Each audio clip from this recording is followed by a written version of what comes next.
그리스도인들에게는 두 개의 달력이 있습니다. 하나는 보통 집이나 식당에 걸려있는 일반 달력이지요. 그리고 다른 하나는 교회력이라고 우리가 부릅니다. 1월에서 시작해서 12월로 마감하는 일반 달력은 태양력을 기준으로 이렇게 구성이 됩니다. 그런데 대림절로 시작해서 오늘 우리가 맞이한 왕국주일로 끝나는 교회력은 예수님의 삶이 기준이 됩니다. 예수님의 삶을 중심으로 이 교회력이 구성됩니다. 예수님의 삶을 간단하게 정리하면 탄생, 세례, 공생애, 그리고 십자가, 죽음과 부활, 승천하셨다, 이렇게 요약할 수 있는데요. 이런 주님의 삶을 1년 주기로 기억하기 위해서 교회력은 왕 대신 그리스도께서 이 땅에 탄생하실 것을 기다리는 대림절로 시작합니다. 그러니까 다음 주 우리가 대림절 첫째 주를 맞죠. 다음 주로 우리는 새해를 맞이하는 겁니다. 그렇게 시작했다가 바로 그 왕께서, 이 땅에 태어나신 왕께서 인류 구원을 위한 모든 사역을 다 마치신 것을 기억하고 선포하는 왕국주일로 끝납니다. 오늘이 바로 그 왕국주일이다 하는 얘기입니다. 이로써 왕의 백성들이 세상 나라가 아니라 왕의 나라를 바라보고 살기로 다짐하는 날, 바로 오늘 우리가 예배드리는 왕국주일인 것입니다. 그리스도인은 세상에 속한 것이 아니라 하나님 나라, 하늘에 속한 자들이기 때문입니다. 특별히 지난 1월부터 지금까지 1년 동안 우리 교회는 창세기를 통해서 만물을 지으신 창조주 하나님이 아브라함과 이삭과 야곱을 언약 백성으로 삼아주신 그 아름다운 이야기를 나누면서 여러분들과 함께 매주 은혜를 나눴는데요. 오늘 왕국주의를 맞아서 이 창세기 설교가 마감하게 된 것은 매우 뜻깊은 일이다 생각합니다. 저는 오늘 설교를 창세기의 에필로그, 두 개의 유언이라는 제목으로 하나님 언약 백성된 우리의 삶과 미래에 대해 나누려고 하는데요. 여러분, 이 설교를 통해서 왕 되신 주님이 여러분 삶의 과거와 그리고 오늘 현재뿐만 아니라 앞으로 살아갈 모든 날에도 바로 그 왕 되신 주께서 여러분을 반드시 지키시고 여러분을 반드시 인도하시며 끝끝내 약속하신 언약을 성취해 주실 것을 참으로 믿고 깨닫는 오늘 왕국주일 이 예배가 될 수 있기를 주님의 이름으로 축복합니다. 여러분, 지난주 추수감사주일에 저는 여러분과 함께 창세기 47장, 48장을 통해서 엇바꾼 손을 펼치신 하나님이라는 제목으로 은혜를 나누었습니다. 언약 백성의 조상인 야곱이 20년 만에 만난 요셉에게 장자 축복을 했지요. 그리고 이어서 요셉의 두 아들 므낫세와 에브라임을 축복할 때 야곱은 느닷없이 손을 이렇게 엇바꾸어서 축복합니다. 그래서 장자인 므낫세가 아니라 차자인 에브라임에게 장자 축복하던 바로 그런 장면이었는데요. 이 본문을 통해서 여러분, 우리는 어떤 은혜를 나누었습니까? 우리가 지금 받아서 누리고 있는 우리의 은혜, 이것은 하나님이 손을 엇바꾸셔서 자격 없는 우리에게 베푸신 은혜인 것을 깨닫고 감사의 삶을 살아갑시다 하는 그런 말씀을 여러분들과 지난주에 나누었습니다. 이 설교 때 저는 주석가 매튜 헨리의 말을 잠깐 인용했습니다. Thanksgiving is good, but Thanksgiving is better 라고 하는 말. 감사를 드리는 건 참 좋은 일이죠. 그러나 감사를 살아보십시오. 이것은 더 좋은 일일 것입니다 라는 이 권면의 말씀, 여러분과 지난주에 은혜를 나누었습니다. 자, 이러한 창세기 48장에서 연결되는 본문, 오늘 본문 창세기 49장 그리고 50장, 이걸로 이제 창세기는 끝납니다. 이 49장과 50장에는 오늘 설교 제목처럼 두 개의 그리고 두 사람의 유언이 나오는데요. 창세기 49장 전체가 야곱의 유언으로 되어 있습니다. 50장 초반에는 야곱이 이제 죽고 장례식이 이루어지는 야곱의 장례식 풍경이 나옵니다. 이어서 아버지 야곱이 세상을 떠난 뒤에 이 형들이 야, 아버지 떠났으니 저 요셉이 우리를 또 해코지 하는 거 아니야? 이렇게 불안한 그런 상황이 있다가 다시 요셉과 화해하는 그런 장면이 이어서 나옵니다. 그 다음에 창세기 50장 마지막 부분에 가서 110세가 된 요셉이 이제 죽게 되고요. 그때 요셉이 마지막 유언을 남기는 내용으로 이렇게 49장, 50장이 이루어져 있습니다. 자, 이러한 야곱과 요셉의 유언을 통해서 창세기가, 여러분 이 창세기가 마지막으로 우리에게 무엇을 말하고 있을까 우리가 생각해 보게 됩니다. 이 49장, 50장을 통해서 우리는 창세기가 우리에게 주는 몇 가지 중요한 신앙 원리를 발견하게 되는데, 그중 첫째로 하나님은 각 사람의 분량대로 축복하신다라고 하는 것입니다. 하나님은 우리를 축복하실 때 우리의 분량대로 축복한다. 여러분 이것은 마치 하늘에서 비가 내립니다. 근데 마실 물을 담아야 돼요. 그럼 여러분 같으면 어떤 병을 준비하겠습니까? 가능한 넓고 크고 깊은 어떤 그런 다라이 같은 걸 준비하시겠지요? 하늘에서 비가 떨어지는데 이제 물을 마셔야 되는 거예요. 그런데 사이다 병 들고 빗물 받는 사람이 어디 있겠습니까? 그렇게 어리석은 사람이 어디 있겠습니까? 첫 번째, 그러나 성경은 말합니다. 하나님은 우리에게 은혜를 부어주시는데 그 각 사람의 축복의 분량대로 받을 수밖에 없다는 이야기를 우리에게 들려주고 있습니다. 오늘 함께 읽은 창세기 49장 마지막 부분을 보면 야곱이 그의 아들들을 축복하면서 마지막 유언을 남기고 있습니다. 야곱은 이제 장차 12지파의 뿌리가 될 아들들을 불러서 모아 축복하기를, 이들은 이스라엘의 12지파라. 이와 같이 그들의 아버지가 그들에게 축복하였으니 곧 그들 각 사람의 분량대로 축복하였더라. 이렇게 말합니다. 이런 이유로 창세기 49장을 야곱의 축복 이렇게 부르곤 합니다.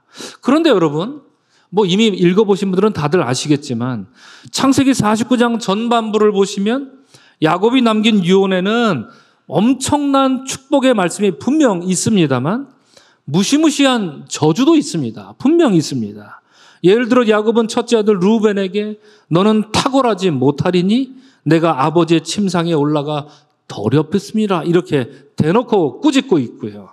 시몬과 레이를 향해서는 니들 저주받을 거야. 이렇게 서슴지 않고 이야기합니다. 그래서 창세기 49장은 야곱의 축복 이런 제목이 아니라 그냥 야곱의 유언 이렇게 이름 붙여야 될 이유가 거기 있는 것입니다. 여기에는 축복만 아니라 저주도 함께 나오고 있기 때문입니다. 자, 그러면 여러분 궁금하지 않으십니까?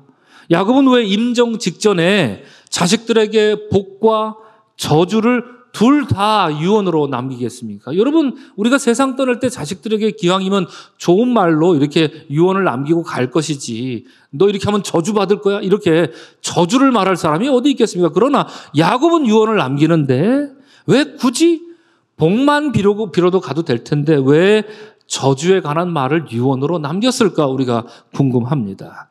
이 물음에 답하려면 먼저 우리는 성경이 말하는 복은 무엇이고 성경이 말하는 저주가 무엇인지 알 필요가 있습니다. 여러분, 복은 무엇이고 저주는 무엇입니까? 무엇이 복입니까? 무엇이 저주입니까? 간단히 말씀드립니다. 성경이 말하는 복은 별다른 설명이 필요 없습니다. 복은 그냥 복입니다. 복은 그냥 복입니다. 저주는 그럼 무엇입니까? 저주는 무슨 별스러운 게 아닙니다. 복을 떠난 삶, 그게 저주받은 삶입니다. 하나님이 주시는 복을 회피하는 경우가 그런 경우다 우리가 말할 수 있습니다. 여러분, 주변 사람을 보면 재물이 많고 적고를 떠나서 언제나 복받은 사람처럼 즐거워하고 감사하면서 사는 사람 여러분 주변에 있습니까? 없습니까? 그럼 지위 고하를 막론하고 여러분보다 부자건 가난하건 떠나서 주변 보면 야, 저 사람 참 복받았다 이렇게 사는 사람 있습니까? 분명 있을 것입니다. 안타까운 것은 하지만 마치 저주받은 사람처럼 늘 불평 속에 찌들어서 어둡게 사는 사람 여러분 주변에 있던가요? 없던가요? 분명 이런 사람도 있을 겁니다. 안타까운 것은 세상 사람 중에서도 그런 사람이 있지만 하나님을 믿는 신앙인 중에서도 이렇게 양자로 갈릴 때가 많습니다. 어떤 분은 하나님 주신 복에 감사하면서 야, 내가 받은 은혜가 크구나. 내가 이 은혜를 나눠야 되겠구나. 복의 통로가 되어서 선한 영향력을 끼치며 살아야 되겠구나. 이렇게 사는 사람도 있습니다만 분명히 있죠. 우리에게도 이런 분들 많이 계시죠. 반면에 어떤 분은 하나님 복을 부어주시는데 복을 걷어차는 사람 분명히 있습니다. 이런 사람들도 말이죠. 복의 통로가 되기는커녕 복을 가로막는 신앙인 없을 것 같지만 안타깝지만 이런 말 하고 싶진 않지만 분명 있습니다. 멀리 있을 것 같지만 우리 가까이에 분명 이런 사람 있다는 말이죠. 안타까운 현실입니다. 하나님은 당신의 백성을 결단코 저주하길 원치 않으십니다. 여러분을 저주받게 하려고 무슨 함정을 파놓고 기다리는 분이 하나님이 아닙니다. 우리 몰래 집안 어딘가에 살짝 부적을 붙이고 가는 분이 하나님이 아닙니다. 혹은 우리처럼 생긴 무슨 곱상한 인형을 만들어서 바늘을 꼽아가면서 이 저주받으라 저주받으라 이렇게 주문 외우는 분이 하나님이 아닙니다. 하나님은 언제나 우리에게 복 주시기를 즐겨하십니다. 그게 하나님입니다. 그게 하나님의 속성입니다. 다만 그럼 복의 사람이 되느냐 저주받은 사람이 되느냐 자기가 결정할 뿐입니다. 분명합니다, 여러분. 이와 관련해서 어느 학자가 이런 말을 했습니다. 신학자가 말입니다. 언약은 미래를 내다보는 게 아니라 지금 어떻게 사느냐에 달려있다. 무슨 말입니까, 여러분? 언약받은 사람이라 그래서 그냥 저절로 있다가 손 놓고 있다고 그래서 그 언약이 성취되는 게 아니라는 얘기입니다. 지금 언약받은 그대, 당신 지금 뭐 하고 있습니까? 지금 이 예배 시간에 당신 어떻게 예배를 드리고 앉아 있습니까? 이거 묻는 거죠. 이거 끝나면 뭐 할 거야? 이렇게 계산하고 앉아 있습니까? 아니면 예배에 집중하고 이제 지금 묻는 겁니다. 언약은 지금 어떻게 사느냐에 달려있다. 노란색 글씨로 써있지만 언약을 준비하는 삶, 다만 그것이 우리가 할 수 있는 전부입니다. 이렇게 유명한 피쉬라는 신학자가 이런 이야기를 했습니다. 여러분, 이처럼 언약 백성은 하나님 주신 언약을 이루어질 것을 인내로 기다리면서 사모하면서 성실하게 준비하며 살아갈 때 비로소 언약이 성취되는 것을 경험할 수 있다라고 하는 것이지요.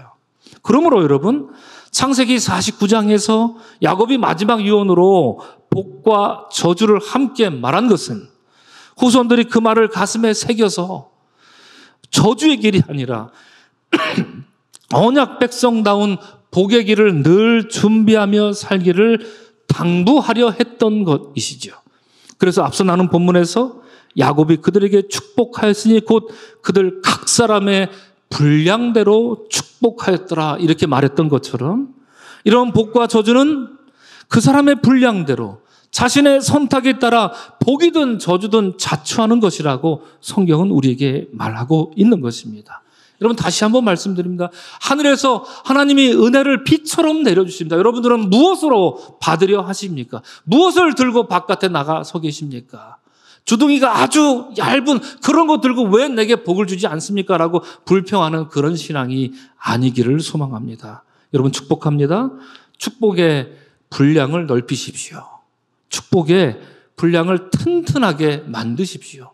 바람 한번 불면 휙 하고 날아가 버릴 그런 종이 그릇 하나 들고 와서 하나님 축복 받으려고 나와 앉아있지 마시기 바랍니다. 축복의 분량을 튼튼히 만드시고 그 분량을 넓히시는 여러분들 되시기를 주님의 이름으로 축원합니다. 이처럼 복과 저주의 길을 경고한 야곱은 이어서 후손들에게 이르기를 내가 내 조상들에게 돌아가리니 나를 햇사람 에브론의 밭에 있는 굴에 우리 선조와 함께 장사하라 이렇게 당부합니다.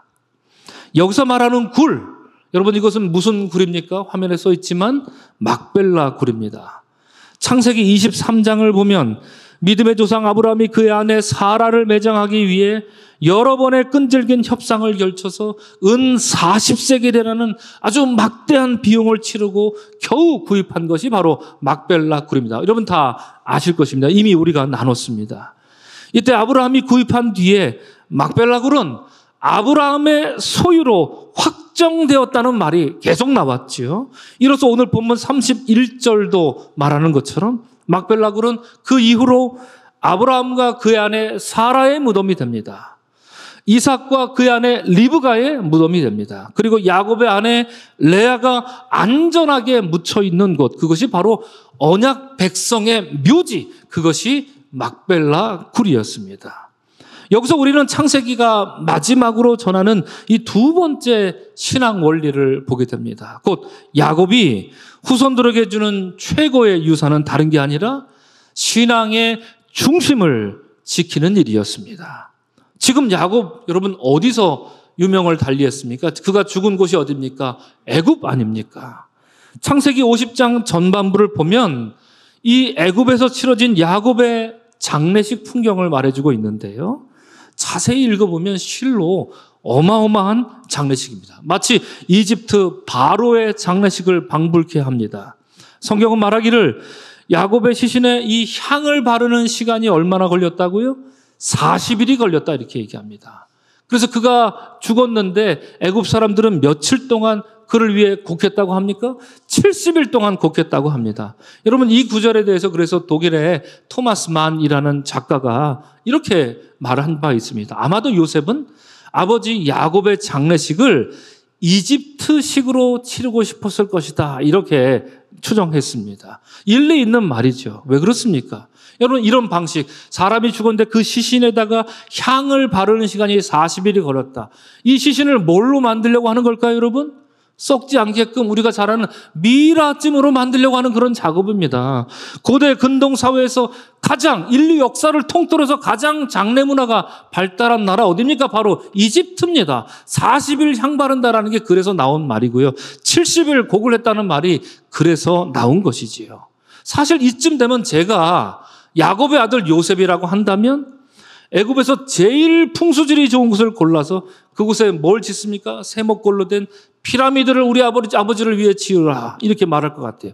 거대한 무덤을 만들어서 거기에다 우리 아버지 매장하자 이렇게 말할 법도 한데 애굽식으로 아버지 장례를 준비하던 요셉이 갑자기 번뜩 정신이 들었는지는 모르겠으나 바로에게 이윽고 요청합니다. 아닙니다. 아버지의 뜻대로 가나안 막벨라굴의 아버지를 장사하게 하소서. 그것이 우리 아버지의 뜻이었습니다. 이렇게 말합니다. 이에 성경은 말하기를 애굽 바로의 모든 신하와 바로의 궁의 원로들과 애굽 땅의 모든 원로들이 화면에 나온 것처럼 제임스 티소가 그린 이 그림처럼 막대한 사람들이 애굽에서부터 야곱 장례식 행렬을 따라서 가나안으로 막벨라굴을 향해 가고 있는 것입니다. 그리고 요셉은 아버지 야곱을 드디어 막벨라굴에 장사하게 된 것입니다. 이때 성경은 야곱이 묻힌 그 장소 막벨라굴이다 이렇게 한번 말하면 될 것을 다시 한번 상기시키기를 이는 아브라함이 헷족 속 에브론에게 밭과 함께 사서 매장지를 삼은 곳이다. 읽기도 힘들고요. 이거 굳이 쓰는 것도 힘듭니다. 근데 이 쓰기도 힘들고 읽기도 어려운 얘기를 굳이 3번씩이나 이 짧은 구절에서 반복해 주는 건 무엇입니까? 바로 이 땅 막벨라는 그냥 무덤이 아니다. 언약 백성들의 묘지다. 그것을 위해서 아브라함이 막대한 비용을 지불하고 산 것이다. 그것을 일러주고 있는 것이지요. 창세기 23장에서도 반복해서 일러주더니 오늘 본문에서도 반복해서 3번씩이나 강조하고 있습니다. 그러므로 여러분 지금 야곱의 장례 행렬 이것은 단순히 무슨 매장지를 옮기는 그런 행렬이 아닙니다. 가나안의 막벨라굴이 이집트 피라미드보다 좋은 묘자리다 뭐 이런 걸 우리한테 말해주는 것도 아닙니다. 양지 바른 곳이다 이런 것 따위를 말하는 것이 아닙니다. 요셉이 막벨라굴에 야곱을 묻는 것은 신앙의 중심지를 찾아가는 일입니다. 지금은 아닐지라도 언약 백성은 반드시 약속하신 그 땅 가나안으로 돌아갈 것을 잊지 말라는 그 위대한 신앙의 행렬이 지금 이어지고 있었던 것입니다. 사랑하는 성도 여러분, 여러분 삶에 피라미드가 세워져 있습니까? 여러분 피라미드를 허무시기를 바랍니다. 여러분 삶에 막벨라 굴을 짓는 여러분들이 되시기를 주의 이름으로 축원합니다. 여러분 삶에 막벨라 굴을 찾아 머나먼 길이라 할지라도 그 신앙의 중심을 찾아가서 여러분 신앙의 유산이 여러분 세대만이 아니라 이어지는 후손들에게도 저절로 연결돼서 신앙의 깊은 유산을 남기는 믿음의 삶을 살아가시기를 주님의 이름으로 축복합니다. 오늘 읽은 창세기 마지막 부분을 보면 이제 요셉이 100세하고도 10세가 됩니다. 세상을 떠날 때가 되었습니다. 본문 24절, 25절을 보면 요셉은 그의 형제들과 후손들에게 유언을 남기는데 이런 유언을 남기지요. 나는 죽을 것이나 하나님이 당신들을 돌보시고 당신들을 이 땅에서 인도하여 내사 아브라함과 이삭과 야곱에게 맹세하신 땅에 이르게 하시리라. 내 해골을 메고 올라가겠다 하라. 이렇게 2번씩이나 강조해서 유언을 남깁니다. 아버지 야곱도 그랬지요. 그런데 지금 요셉도 유언하기를 나를 이 땅 애굽에 묻지 말고 내 해골을 메고 가나안으로 올라가 묻어주십시오. 이렇게 자기 형제들과 자기 후손들에게 그렇게 요청하는 겁니다. 그가 묻힐 곳도 애굽이 아니라 약속의 땅 가나안이라는 것이지요. 이를 위해서 하나님이 그대들을 돌보시고 인도하여 반드시 언약의 땅에 이르게 하실 것이다. 잊지 말라고 당부하고 있습니다. 자, 이로써 히브리서 11장에 뭐라고 요셉에 대해서 증거합니까? 믿음으로 요셉은 임종시에 이스라엘 자손들이 떠날 것을 말하고, 그렇지요. 그대들은 애굽에 머물 것이 아닙니다. 그대들은 애굽을 떠나 가나안으로 반드시 돌아가야 합니다. 이것을 말했고, 또 자기 뼈를 위하여 명하였다. 그렇습니다. 내 뼈를 애굽에 묻지 마십시오. 내 뼈를 반드시 가나안에 묻어 주십시오라고 말했다고 히브리서도 우리에게 증언하고 있습니다. 이러한 간곡한 당부와 함께 창세기는 요셉이 110세의 죽음에 그들이 그의 몸에 향재료를 넣고 애굽에서 입관하였더라 하는 말로 대미를 장식합니다. 여러분, 창세기 마지막 문장이 뭡니까? 요셉을 애굽에서 입관하였더라. 이게 창세기 마지막 말입니다. 자, 여러분, 이 말씀 우리 다 같이 한번 읽어볼까요? 시작. 요셉이 110세의 죽음에 그들이 그의 몸에 향재료를 넣고 애굽에서 입관하였더라. 뭐 어쨌다는 건가요? 그래서 여러분 어떻습니까? 창세기 마지막이 애굽에서 입관하였습니다. 입관했다. 뭐 어쨌다고요? 그래서 우리더러 어쩌라는 얘기죠? 요셉이 애굽에 입관했다라는데, 여러분, 요셉을 애굽에서 입관했다는 이 창세기 말을 들었을 때 어떤 생각이 드십니까? 이 말이요. 애굽에 입관했구나. 막 은혜가 막 철철 넘치십니까? 어떤 깊은 깨달음이 막 옵니까? 야, 아멘, 아멘. 요셉이 애굽에 입관했어. 아멘. 뭐 이렇게 우리가 읽어야 될 말입니까? 어떻습니까? 감동적이거나 무슨 소망이 넘치기는커녕 오히려 여러분 다소 허무하게 들립니다. 지금까지 우리가 만났던 요셉 어떤 인물이었습니까? 창세기 37장부터 50장까지 무려 14장에 걸쳐 요셉 이야기를 우리가 나누었습니다. 가나안 헤브론에서 살던 17살 요셉이 애굽 총리가 되는 그 과정 우리가 다 지켜봤습니다. 기근으로 죽을 뻔한 야곱의 모든 후손이 요셉에 의해 생존할 수 있었던 그 과정 우리가 다 똑똑히 지켜봤습니다. 참으로 놀라운 이야기였습니다. 그 이야기의 결말을 우리가 지금 보고 있는데, 결국 고작 성경이 우리에게 준다는 말이 요셉이 애굽에 입관하였더라, 이 말입니다. 예. 방금 살펴본 야곱처럼 무슨 성대한 장례식이 있었다 그러면 야, 그렇게 장례식이 있었구나 라면서 그걸로 위안이라도 삼을 법도 한데, 밑도 끝도 없이 그저 요셉이 애굽에서 입관하였다. 입관, 한자를 써서 그렇지 요셉이 어떻게 됐든 관에 들어갔다는 얘기 아닙니까? 여러분, 말하자면 우리가 장례가 나면 장례 절차 때 우리가 뭘 해드립니까? 조문을 하죠. 그리고 입관을 해드리죠. 그리고 장례 예배를 드리고 하관을 하죠. 그리고 그 다음에 또 예배를 드리죠. 이런 과정이 장례 절차 아닙니까? 그런데 누군가 돌아가셨는데 입관만 하고 끝났더라. 이 얼마나 허무하고 얼마나 비참한 일입니까? 누가 그랬다는 얘기입니까? 여러분, 지금 요셉이 장례식을 하지 않고 입관만 했다는 얘기입니다, 여러분. 입관하고 끝냈다는 얘기입니다, 여러분. 지금 그렇습니다. 굉장히 비참하고 허무하게 우리 귀에 들리고 있습니다. 자, 그런데 아이러니하게도 우리는 이러한 창세의 결론에서 또 다른 교훈을 얻게 됩니다. 즉, 셋째로 반드시 이루시는 언약의 하나님을 신뢰하고 여러분 기다려라. 여기서 오히려 우리가 이런 메시지를 받아들이게 됩니다. 왜 그렇습니까? 여러분, 오늘 본문 창세기 50장에서 애굽에 입관된 요셉의 시신은 언제 가나안으로 가게 됩니까? 여러분 기억하십니까? 어떻습니까? 이스라엘 백성들이 언제 그가 유언한 대로 그의 해골을 메고 애굽에서 나와 가나안으로 가게 되던가요? 언제였습니까? 그것은 이로부터 대략 400년이 지난 때였습니다. 애굽에서 종살이하던 야곱과 요셉의 후예들이 하나님이 택하신 종 모세를 통해서 출애굽 사건을 경험할 바로 그때 출애굽기 13장 19절은 말합니다. 모세가 요셉의 유고를 가졌으니라고 말합니다. 가지고 나왔다고 말합니다. 결과적으로 모세는 이 요셉의 유고를 메고 40년 광야 생활을 함께 한 겁니다, 여러분. 그치요? 언약 백성의 조상 요셉과 함께 400년 전 언약 백성과 함께 40년 광야 생활을 함께 돌았습니다. 그것이 모세였습니다. 요셉의 관과 관련해서 아주 흥미로운 유대 랍비적인 해석이 있습니다. 제가 좀 꼼꼼히 읽어보았는데요. 여러분, 창세기 우리가 방금 살펴보았지만 50장 마지막 절에 요셉의 관에 무엇을 넣었다고 합니까? 향재료를 넣었다. 그리고 애굽에 입관했다. 이렇게 말하는데요.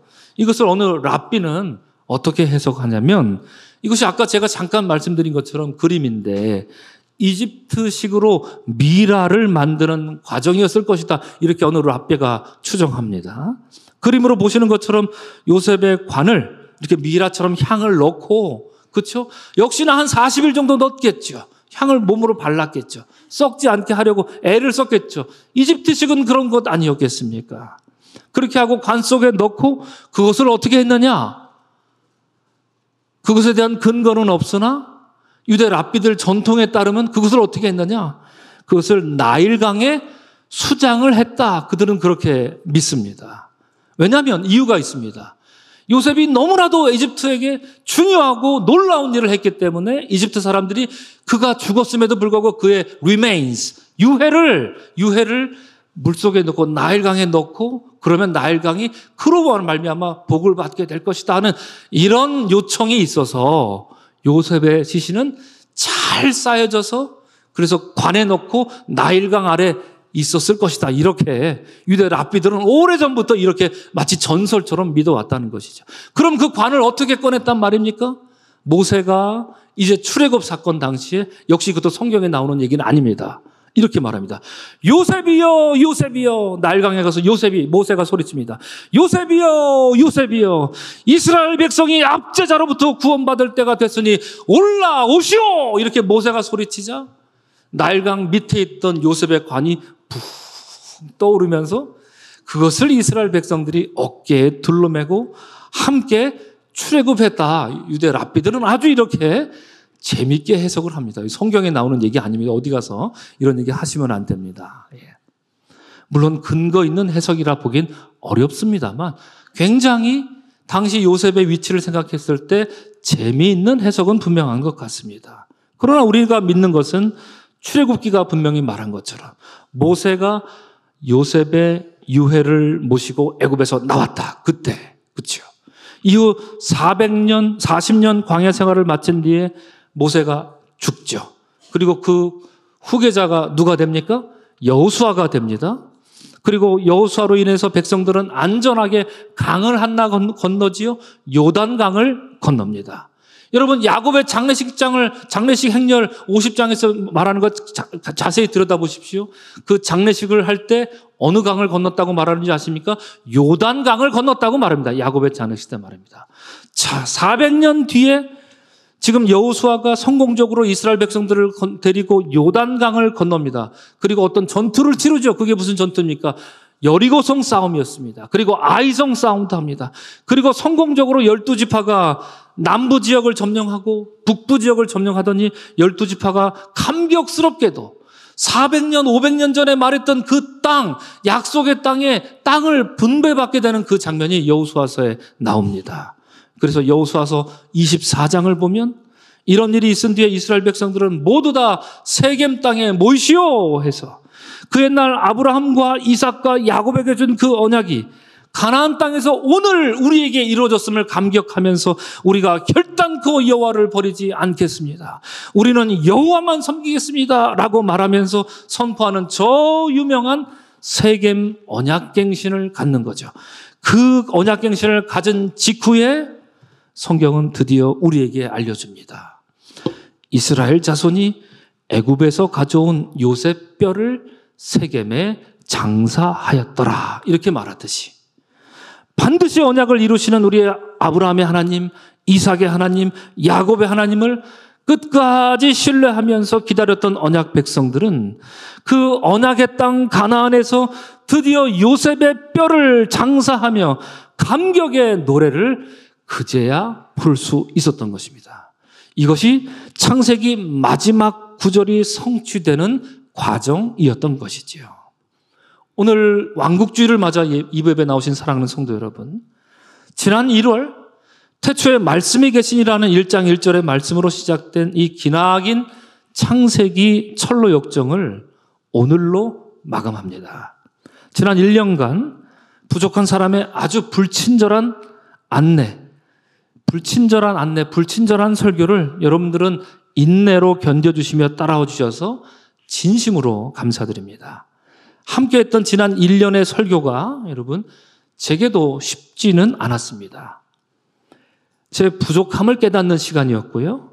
제 모자람을 너무나도 많이 느꼈기 때문에 조금이라도 채우는 시간이었습니다. 그렇지만 여러분과 함께해서 굉장히 행복했던 시간이었습니다. 그 시간을 뒤로하고 오늘 마지막 창세기 설교를 나눈 지금 여러분 마음에 정말 하나님 언약이 조금이라도 새겨졌기를 바랍니다. 제가 여러분을 많이 축복했지만 하나님 언약 여러분 마음에 조금이라도 새겨져 있기를 바랍니다. 그리고 그 언약을 여러분 꼭 붙들고 사시기를 정말 바랍니다. 그래서 반드시 이루실 그 하나님을 신뢰하면서 인내하는 여러분이 되면 좋겠고, 여러분 표정 좀 밝아졌으면 좋겠고요.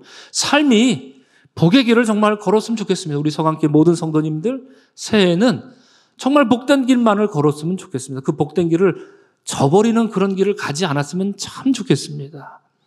설교를 마치면서 마지막으로 러시아의 문호 도스토옙스키가 쓴 죄와 벌의 이야기를 잠시 들려주고 말씀을 마치고자 합니다. 아시다시피 죄와 벌에는 한 노파를 잔인하게 죽인 범죄자 라스콜니코프라는 주인공이 나오죠. 그는 자신이 저지른 이 죄를 뉘우치지 않고 계속 변명하고 도망칩니다. 그러다가 어느 날 소냐라는 한 여인을 만나서 마음에 큰 변화를 느끼죠. 그래서 소설 끝에 가면 드디어 이 라스콜니코프가 경찰서를 찾아가서 자수를 합니다. 그리고 그 여인이 준 복음서를 집어 읽는 그런 내용이 나오는데요. 이 소설 죄와 벌의 마지막 장면을 보면 이처럼 심경에 큰 변화를 보이는 주인공에 대해서 작가가 도스토옙스키가 이런 말을 합니다. 한 인간이 점차 새로워지는 이야기이자 점차 다시 태어나는 이야기, 점차 하나의 세계에서 다른 세계로 옮겨가 여태껏 전혀 몰랐던 새로운 현실을 알아가는 이야기가 시작된다. 우리의 지금 얘기는 끝났다. 이렇게 말합니다. 여태껏 전혀 몰랐던 새로운 현실을 알아가는 이야기. 여러분 지금까지 알아왔던 것만 고집하며 살지 마십시오. 여태껏 전혀 몰랐던 새로운 현실을 알아가는 그런 삶이 언약 백성의 삶입니다. 오늘 예배 나오신 사랑하는 성도 여러분, 창세기에 나오는 언약 백성 이야기는 오늘로 끝났습니다. 끝입니다. 우린 창세기를 덮습니다. 그러나 그 이야기는 여러분의 삶을 통해 이어질 것입니다. 이제까지 전혀 몰랐던, 여태껏 전혀 몰랐던 이야기가, 그래서 이 창세기의 언약 백성 이야기가 이제 여러분의 이야기가 되어서 언약의 하나님이 여러분에게 허락하실 그 생생하고도 놀라운 구원 이야기로 여러분의 삶을 한 줄 한 줄 써 내려가시기를 주님의 이름으로 축원합니다. 아멘. 기도하겠습니다.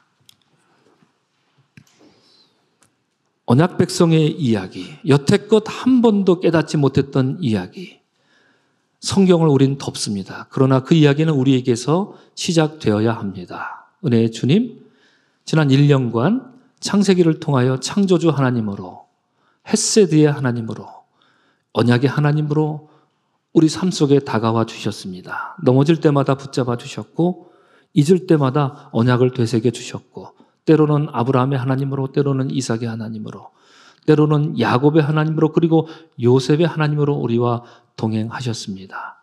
이후로 주여 우리 삶 속에 당신 우리에게 주신 언약을 잘 새겨놓고 살게 하시고 거창하게 말하지 않게 하시고 겸손히 말하며 겸손히 지키며 살게 하시고, 그리하여 하나님 언약 백성으로 살았다는 아름다운 고백 우리 삶에 울려 퍼지게 하여 주옵소서. 감사하신 예수님 이름 받들어 축복하며 기도합니다. 아멘.